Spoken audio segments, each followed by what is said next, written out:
ओम शांति। आज हम सितंबर मास के पत्र पुष्प में आदरणीय गुलजार दादी जी का दूसरा क्लास सुनेंगे। दादी के क्लास का टॉपिक है बाबा की छत्र छाया के नीचे रहो, कंबाइंड स्वरूप को यूज़ करो तो सदा विजयी बन जाएंगे। बाबा की छत्र छाया के नीचे रहो, कंबाइंड स्वरूप को यूज़ करो तो सदा विजयी बन जाएंगे। विशेष रूप से गुलजार दादी को देखकर हमें क्या याद आता है? बाबा का कंबाइंड स्वरूप है ना, जैसे बाबा और दादी एक ही हैं। तो दादी कह रही है अगर कंबाइंड स्वरूप को यूज़ करेंगे तो सदा विजयी बन जाएंगे। आप सभी अपने प्यारे मधुबन घर में आकर बाप दादा के चरित्र और मुरली सुन करके बहुत हर्षित हो रहे हैं।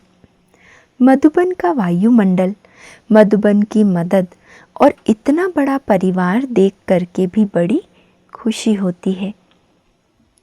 लोग तो कहते ये ब्रह्मा कुमारियाँ घर बार छुड़ा देती है, लेकिन प्रैक्टिकल में देखा जाए हमारे घर इतने हैं जो हमको डायरी रखनी पड़ती है ना। सारे सेंटर्स की एड्रेस बुक छपती है ना, तो दादी कह रही है हमारे तो इतने घर हैं जो हमें डायरी रखनी पड़ती है। जहाँ भी जाओ वहाँ डायरी में एड्रेस कहाँ है, क्या है, तो हमने घर बनाए हैं या छोड़े हैं? कितना अच्छा प्रश्न दादी पूछ रही है। जो लोग कहते हैं कि ब्रह्मा कुमारियाँ घर छुड़ाती है, दादी उनको जवाब दे रही है कि सोचो हमने घर बनाए हैं या छुड़ाए हैं, क्योंकि इतने घर तो किसके भी नहीं होंगे और परिवार भी लाखों का परिवार। ऐसे तो परिवार में 4 भी होते हैं, 8 भी होते हैं, 12 भी होते हैं, पर इतना बड़ा परिवार हमने छोड़ा है या लिया है ना। कुछ 2-4 लोगों को छोड़ना और हज़ारों का घर परिवार बनाना, इसको छोड़ना कहेंगे या बनाना कहेंगे? तो दादी कहती है पूछो उनसे, इतना बेहद परिवार तो किसी का भी नहीं होगा। तो हमने अपना असली घर बनाया है, बाबा का घर बनाया है। कोई भी सेंटर पर हम जाते हैं तो फलक से कहेंगे ये हमारा घर है, बाबा का घर है ना। हर सेंटर पर हमें यही भाषा आती है ना, ये बाबा का घर सो हमारा घर है। तो बड़े परिवार वाले इतने घरों में अपने परिवार को देख करके कितना खुश होते हैं। दूसरा प्रश्न यह होता, सदा खुश हो या कभी कभी थोड़ा थोड़ा खुशी होती है? खुशी और सदा खुशी दोनों में अंतर है ना। तो दादी इसीलिए हमेशा पूछती थी सदा खुश रहते हो या कभी कभी थोड़ा थोड़ा? बाबा कहते हैं भगवान के बच्चे वो सदा खुश नहीं रहेंगे तो कौन रहेंगे? क्या है कि कभी कभी बाबा बाबा शब्द बोलते भी थोड़ा हल्का हो जाता है ना। बाबा बाबा सोचते सोचते कहते कहते वो जो बाबा के प्रति रिगार्ड, बाबा की बातों का जो सम्मान होना चाहिए, कभी कभी थोड़ा हल्के में आ जाता है। सोचते हमारा बाबा ही तो है, हमारा पिता है, बाबा भगवान है, ये याद रखना है ना। बाबा तो है लेकिन साथ में अथॉरिटी कौन है? भगवान, परम पिता, परमात्मा, सर्वशक्तिमान है, उसके हम बच्चे हैं। अगर भगवान के रूप में बाबा की स्मृति सदा रहे तो खुशी ना हो, ये हो ही नहीं सकता। भगवान के रूप में बाबा की स्मृति, क्योंकि खुशी इस ब्राह्मण जीवन की खुराक है। ब्राह्मण जीवन सर्वश्रेष्ठ है और इस सर्वश्रेष्ठ जीवन में खुशी अविनाशी ज़रूरी है, क्योंकि अविनाशी बाबा की देन है। बाबा सर्वशक्तिमान है। हम कभी कभी किसी भी शक्ति में मानो कमज़ोर हो जाते हैं तो हम सोचते हैं हमारे से ये समस्या हल होना बहुत मुश्किल है। कभी कभी कोई बातें ऐसी आती है तो दादी कह रही है मन में ऐसे विचार आते हैं कि हमसे तो ये हल नहीं होगी, कारण वो शक्ति हमारे अंदर अनुभव नहीं हो रही है उस समय। कभी कभी अलबेले भी हो जाते हैं और कभी कभी दिल शिकस्त भी हो जाते हैं। तो बाबा कहते हैं, आप में कोई भी शक्ति की कमी है तो क्या करो? मानो मुझे सहन शक्ति की कमी लग रही है या फिर समाने की शक्ति की कमी लग रही है तो क्या करेंगे? दादी कहती है, बाबा ने कहा है अगर कोई शक्ति कम है, लेकिन मैं जो कंबाइंड हूँ, मैं तो सर्वशक्तिमान हूँ ना। समय पर सहयोग, वरदान और मदद देने के लिए बाबा कंबाइंड है।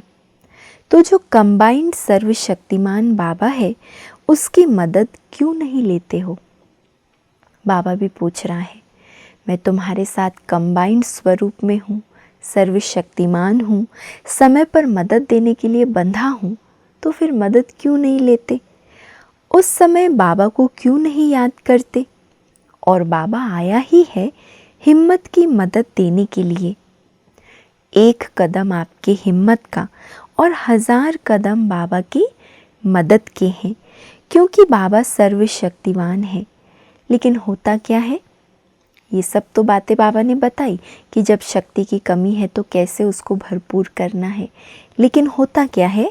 माया भी बहुत होशियार है।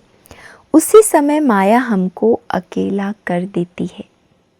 जैसे ही ये संकल्प आया कि मैं तो इस परीक्षा को पार नहीं कर सकती, थोड़ा भी कमज़ोरी का अनुभव किया और माया उसी समय अकेला करती है, बाबा को भुला देती है और अकेले होने के कारण विजय होने के बजाय कहाँ कहाँ हार हो जाती है।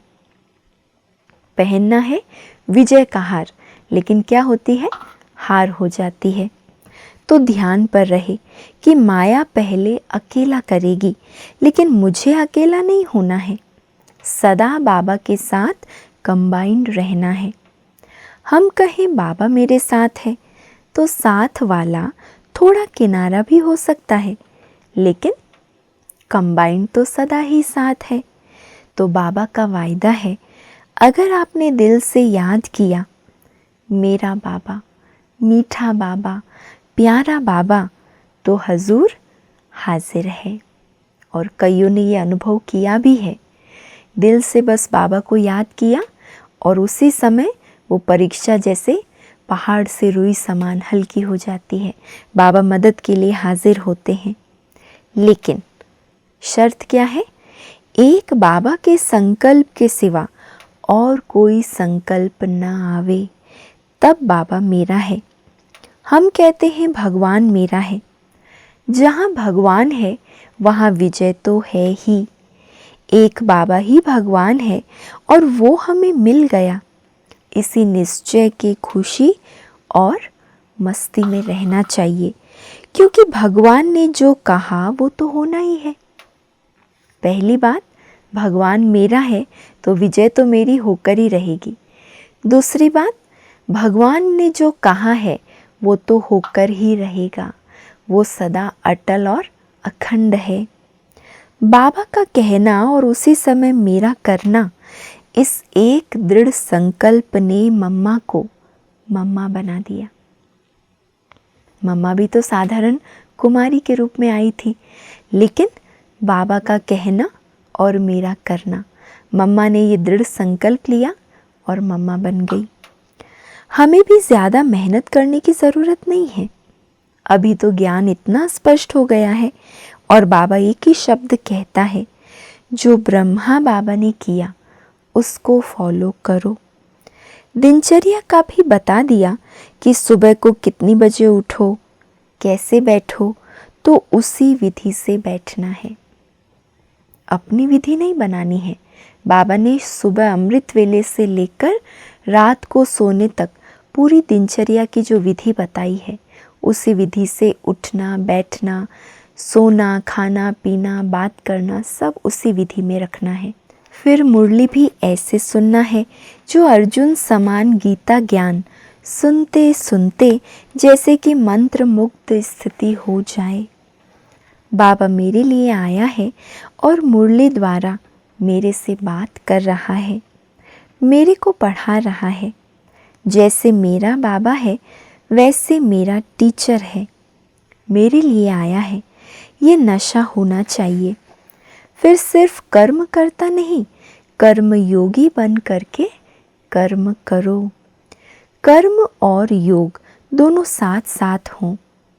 कर्म में परमात्मा पिता की याद होने के कारण जो भी कर्म करेंगे उसमें सफलता हुई पड़ी है, क्योंकि जैसी स्मृति वैसी स्थिति होती है, जैसी स्थिति वैसे कर्म होते हैं। और याद की खुशी में काम करने से थकावट भी नहीं होगी, निर्णय भी बहुत अच्छा होगा। इसीलिए बाबा कहता है सिर्फ कर्म नहीं करो, लेकिन कर्म योगी बनो। सिर्फ कर्म करेंगे तो मेहनत ज़्यादा, सफलता कम, समय भी ज़्यादा लगेगा। कर्म योगी बनकर करेंगे तो मेहनत और समय कम, सफलता ज़्यादा होगी। इसके लिए बीच बीच में कर्म करते, चेक करते, चेंज करते जाओ। और बाबा ने भी बीच बीच में ड्रिल करने की युक्ति बताई है। उस विधि से भी अपनी कमियों को चेक करो और चेंज करो। हमेशा बाबा कहते हैं जो बाबा ने बताई है विधियाँ, या हमारे सामने मम्मा बाबा दादियाँ एग्जाम्पल है, उनके अनुसार अपने आप को टैली करते जाओ, चेक करते जाओ और चेंज करो। हमेशा अपने को बाबा की छत्र छाया के अंदर हूँ ये अनुभव करो। जहाँ बाबा की छत्र छाया होगी वहाँ माया की छाया आ ही नहीं सकती। बाबा की याद ही छत्र छाया बन जाती है। ऐसी छत्र छाया के नीचे जब हैं तो माया आ ही नहीं सकेगी। इसीलिए मन में याद द्वारा खुशी की डांस करते रहो, तो खुशी देने वाला बाबा ज़रूर ज़्यादा याद आएगा। जिसकी खुशी की बातें याद करेंगे वही ज़्यादा याद आएगा। आज की दुनिया की भेंट में हमारी जैसा खुश और कोई भी नहीं रह सकता। अगर हमारी खुशी कभी चली जाती है तो उसका कारण है कोई ने कुछ बुरा कह दिया, इंसल्ट कर दिया या कुछ झूठ बोल दिया, तो बहुत गुस्सा आता है ना। कोई ना कोई इनमें से कारण होता है। कोई झूठ बोलता है, कोई अपमान करता है, कोई इंसल्ट के रूप में कुछ गलत शब्द बोल देता है, तो खुशी नहीं, लेकिन खुशी गुम हो जाती है, गुस्सा आता है। कोई भी मन में फीलिंग की फ्लू आती है तो मन नाखुश होता है। कोई के कुछ कहने से ही हमारी खुशी चली जाती है और हमको और ही परेशानी देकर जाती है, क्योंकि हम उसी कही हुई बात को भिन्न भिन्न रूप से अपने हिसाब से सोचते रहते हैं, है ना। ये मुख्य बात है। किसी ने कुछ कहा वो तो 1 मिनट में कहकर चला गया, लेकिन उस बात पर हम इतने प्रकार से विचार करते हैं कि जो मन की खुशी है वो पूरी खत्म हो जाती है। तो बीते हुए को ही नहीं सोचते रहो, क्योंकि इससे हमारी खुशी गुम हो जाती है। तो कभी भी अविनाशी बाबा से मिली हुई आत्मिक खुशी को, अति इंद्रिय सुख को जाने नहीं देना, खोने नहीं देना। बाबा कहते खुश रहो, खुशी बांटो। जितनी बांटेंगे उतनी बढ़ेगी। खुशी ऐसी चीज़ है जो आगे बढ़ती जाती है। जैसे बाबा हमको खुशी का खजाना देते हैं, हम लेते हैं और खुश रहते हैं। तो आप सब इस रिकॉर्ड का चार्ट बाबा को देंगे? दादी पूछ रही है। खुशी के रिकॉर्ड का चार्ट बाबा को देंगे? इसके लिए अभी से चेक करना, सदा खुश है या खुश है, सदा खुश या सिर्फ खुश। कभी कभी वाले तो फिर वहाँ सतयुगी राज्य में भी कभी कभी मिलने आएंगे। तो जो जितना यहाँ नज़दीक साथ सहयोगी रहता है वो वहाँ भी विश्व राज्य अधिकारी के नज़दीक होंगे। तो अब बाबा के नज़दीक सो वहाँ भी नज़दीक रहेंगे। इसीलिए अपना चार्ट अपने आप चेक करके खुश रहना और खुशी बांटना। अगर हमारा चार्ट कोई और चेक करेगा तो हमें पसंद नहीं आएगा ना। कोई हमें इशारा देगा कुछ करने के लिए, करेक्शन देगा, तो हमें पसंद नहीं आएगा। इसीलिए दादी कह रही है अपना चार्ट अपने आप चेक करो। और चेकिंग के लिए बाबा ने तो सब कुछ बताया है, तो चेक करके खुद भी खुश रहो और औरों को भी खुशी बांटो। अच्छा, ओम शांति।